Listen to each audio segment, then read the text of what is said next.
এই 31 দফাটা আগে আপনাদেরকে একটু বুঝাবো, আপনারা জানেন এটা, তারপরে আমরা মানুষের কাছে এটা পৌঁছে দেবো। এটাই আমাদের দায়িত্ব, যে আগামী দিনের বাংলাদেশের রাষ্ট্র নির্মাণ করতে হলে 31 দফা, যেটা বাংলাদেশ জাতীয়তাবাদী দলের পক্ষ থেকে প্রণয়ন করা হয়েছে, এই 31 দফার মধ্যেই মানুষের মুক্তির সনদ আছে, সেটি মানুষকে পৌঁছে দেওয়ার আমাদের প্রধান দায়িত্ব।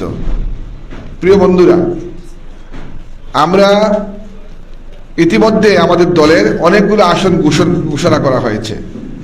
কিছু কিছু আসন বাকি আছে, হয়তো 2-4 দিনের মধ্যেই ঘোষণা করা হয়ে যাবে। এর মধ্যে আমাদের সিলেট 4 আসনটা ঘোষণা হয়নি এখনো। আমাদের মধ্যে অনেকেই প্রার্থী আছেন, আপনারা জানেন ইতিমধ্যে অনেক প্রার্থী আমাদের মধ্যে আছেন, সবাই যার যার মতো করে প্রচারণা করছেন। আমিও একজন প্রার্থী। যদি দল আমাকে মনোনয়ন দেয় তাহলে আমরা নতুন উদ্যমে আবার আমাদের কার্যক্রম শুরু করব। সে পর্যন্ত আমরা আমাদের মার্কা যেটা আছে, আমাদের প্রতীক যেটা আছে, ধানের শীষ, এবং দেশনেত্রী বেগম খালেদা জিয়ার সালাম এবং তারেক রহমানের সালাম জনগণের কাছে দায়িত্ব।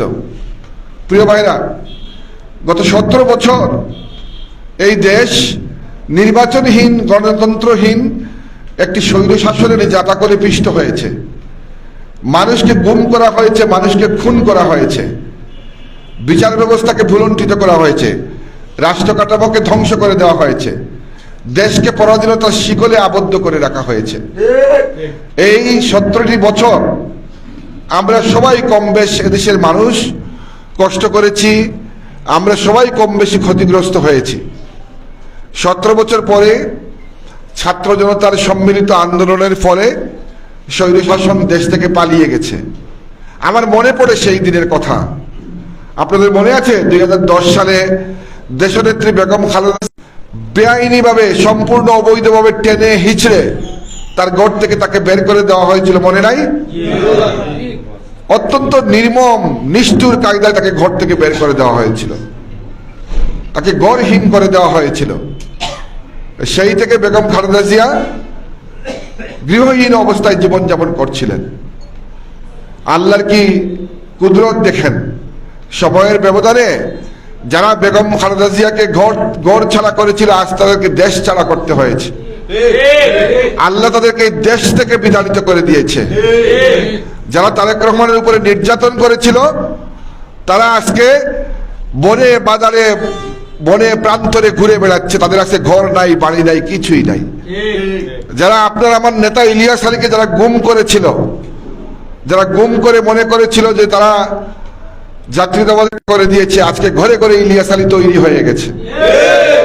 এবং ইলিয়াস আলীকে যারা গুম করেছে এবং ইলিয়াস আলীকে যারা আজকে এখন পর্যন্ত আমরা ফিরে পাই নাই, আজকে তারা সকলেই কারা প্রকোষ্ঠে আছে এবং কিছু কিছু এখনো বাকি আছে।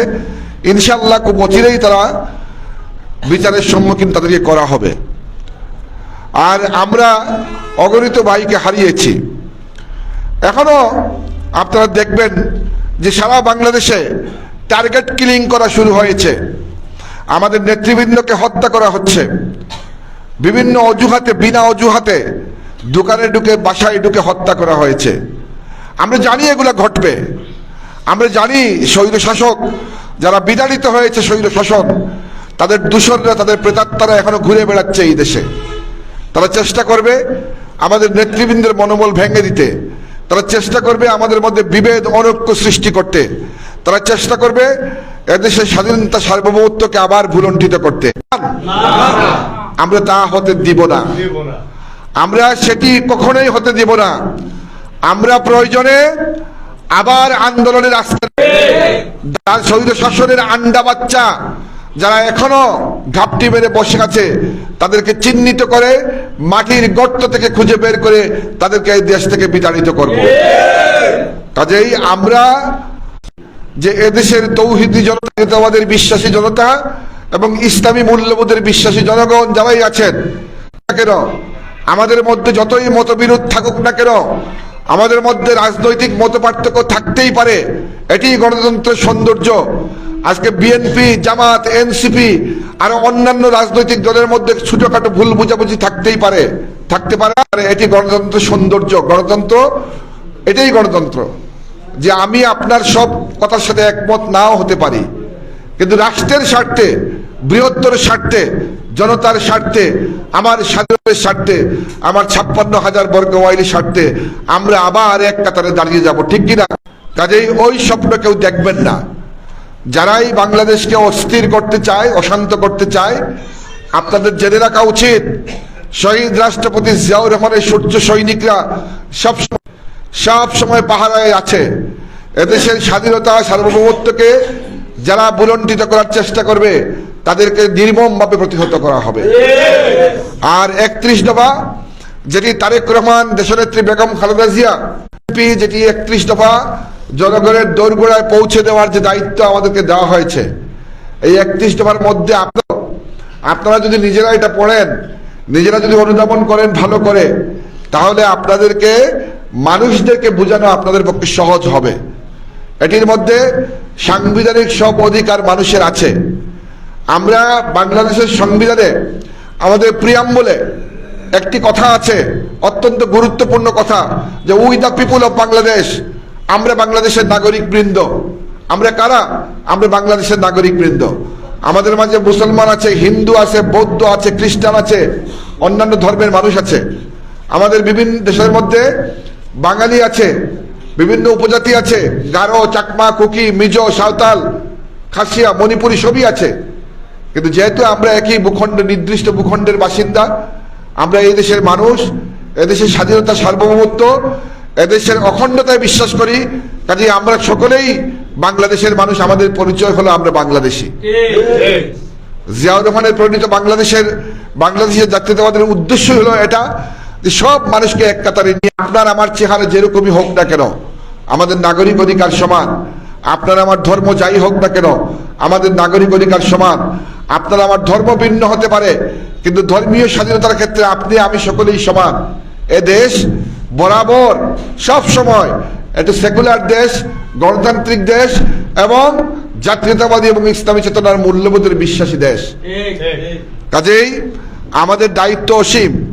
এটি ভুলে গেলে চলবে না যে নির্বাচন আসবে, নির্বাচন যাবে, কিন্তু আদর্শিক কর্মী নিজেদেরকে তৈরি হতে হবে।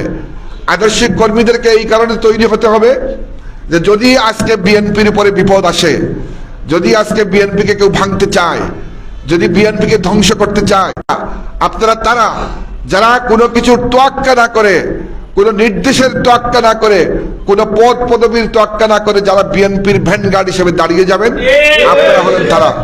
এই বিএনপিকে বাঁচাতে হবে। এই বিএনপিকে কেন বাঁচাতে হবে? দেশের স্বার্থে বাঁচাতে হবে, রাষ্ট্রের অখণ্ডতা স্বার্থে বাঁচাতে হবে, আমাদের স্বাধীনতা, সার্বভৌমত্বের জন্য এই বিএনপিকে বাঁচিয়ে রাখতে হবে।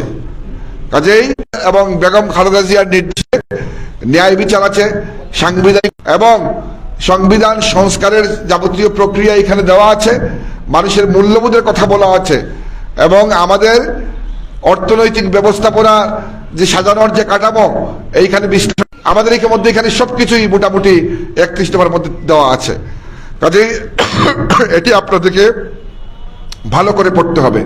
আমার নেতৃবৃন্দ, আপনাদেরকে আমি অনুরোধ করব, আগে নিজেরা এটা পড়েন, নিজেরা অনুধাবন করেন, বিচক্ষণতার সাথে নিজেরা অনুধাবন করেন, তখন মানুষকে মিটিং, জনসমাবেশ করে এখন আর তেমন ফায়দা হয় না। আপনারা উঠন বৈঠক করেন, 10 জন 20 জন, তারেক রহমান নির্দেশ দিয়েছেন যে 10 জন 20 জনের গ্রুপ তৈরি করেন, সেই গ্রুপ অনুযায়ী মানুষের কাছে যান, বুঝান যে এই হলো আমাদের 31 দফা, এই ছিলাম আমরা, এই আছি বর্তমানে, আমরা ভবিষ্যতে আমাদের পরিকল্পনা হলো এরকম। তো স্বনির্ভর বাংলাদেশ, এন্ড টলারেন্ট সোসাইটি, সমাজ ব্যবস্থা, ন্যায় ভিত্তিক শাসন ব্যবস্থা করাই আমাদের আগামী দিনের লক্ষ্য। যাই হোক, আমরা যেহেতু এখন পর্যন্ত আমরা চলে সকলের কাছে আমরা বিভিন্ন নেতার অনুসারী হতে পারি, আছে না, লাইকিং ডিসলাইকিং থাকতেই পারে, কেউ কাউকে কম পছন্দ করতে পারেন, সেটি বিষয় না। বিষয় হলো আমরা একই দল করি, সবাই আমরা একই আদর্শের সৈনিক, তাই না? সবাই আমরা একই আদর্শের সৈনিক। কাজেই যে পর্যন্ত আপনার আদর্শের প্রতি বিশ্বাস আছে, সে পর্যন্ত আপনাকে অবিচল থাকতে হবে, এবং আপনার দলকে রেস্কিউ করার প্রয়োজন হবে, বিনা নোটিশে আপনাদেরকে দাঁড়িয়ে যেতে হবে। কোন নেতা কি বললেন, আমি কি বললাম, কে কি বলল, এটি দেখার আপনাদের সময় নাই।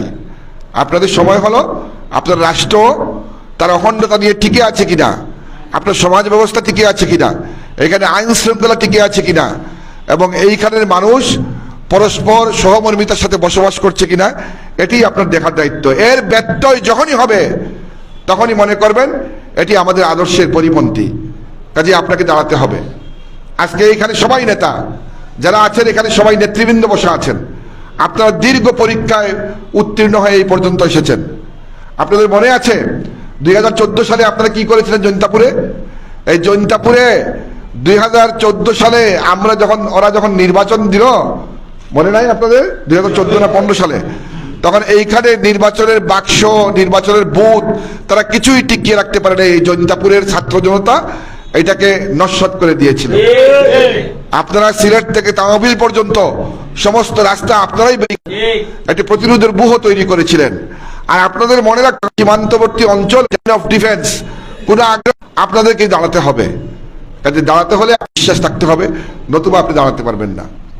তো কাজেই আজকে আমরা এইখান থেকে আমাদের এই সভাতে আমরা আজকে এইখান থেকে শেষ করে আমরা সুশৃঙ্খলভাবে রাস্তার দুই পাশে আমরা দোকানে এবং মানুষজনকে যারা যেখানে পাবো আমরা আস্তে করে তাদেরকে সালাম দিয়ে আমরা তাদেরকে 31 দফার লিফলেট বিতরণ করব, এবং আমাদের মার্কা যে ধানের শীষ এটা মানুষকে মনে করিয়ে দিব, এবং আগামী দিনের সমৃদ্ধ বাংলাদেশ গড়ার জন্য আমাদের সাথে যোগ দেওয়ার জন্য মানুষদেরকে আমরা আহ্বান করব।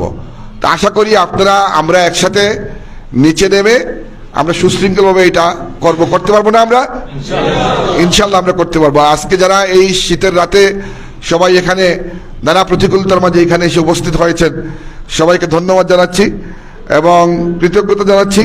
আশা করছি যে আমরা খুব শীঘ্রই তৃণমূল এবং সর্বস্তরের নেতৃবৃন্দকে নিয়ে আমরা শীঘ্রই বড় পরিসরে একটা মিটিং করব, মিছিল করব, জনসভা করব, সবই আমরা করব। সময়ই নির্ধারণ করে দেবে সবকিছু।